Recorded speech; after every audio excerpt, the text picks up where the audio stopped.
So guys आज में हम आप लोगों का ब्लॉग्स दिखाने जा रहे हो आप लोग को।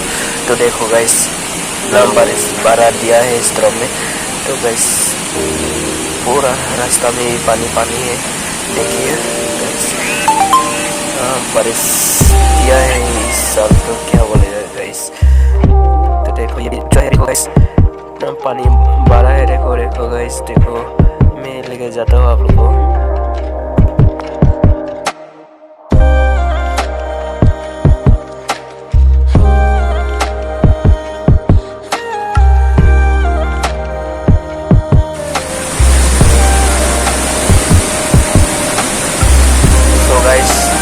देखो पानी पानी हो चुका है, पूरा घर के अंदर में भी पानी पानी हो गया गाइस।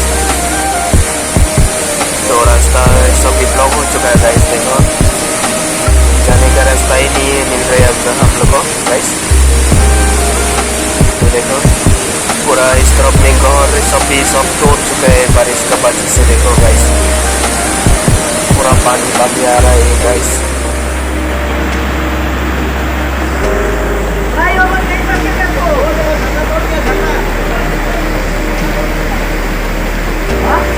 सो गाइस अभी रेलवे स्टेशन में मैं लेके जाता हूँ आप लोग को, ट्रेन दिखाएगा आप लोग को। तो गाइस देखिए ट्रेन बैठे है इधर पे।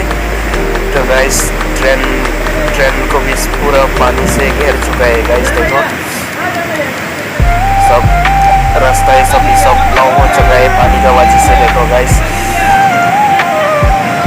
ट्रेन की रास्ता भी सब खराब हो चुका है। देखो गाइस तो देखिए अभी बारिश बारा दे रही है। तो ट्रेन को भी देखो पलटी कर रही है गाइस। देखो पानी देखो गाइस, बस थोड़ी बहुत ट्रेन देखो गाइस। देखो बारिश से क्या बोलेगा गाइस। देखो पता नहीं लगे थे देखो गाइस पानी से, लेकिन पानी की वजह से जाने नहीं सक रही गाइस। तो एकदम पानी भरा है इसलिए नहीं जाने नहीं पा रहे गाइस। बारिश तो रुकने का नाम ही नहीं ले रहे गाइस। लगातार बारिश दे रही है गाइस। देखो पानी भी इतना भरा हो चुका है गाइस। देखो पूरा बादल हो गया गाइस। तो गाइस अभी बारिश कमती दे रहे गाइस, तो मैं यहाँ से निकलता हूँ। तो गाइस ये न्यू हाफलोंग रेलवे स्टेशन गए, जितना हो सके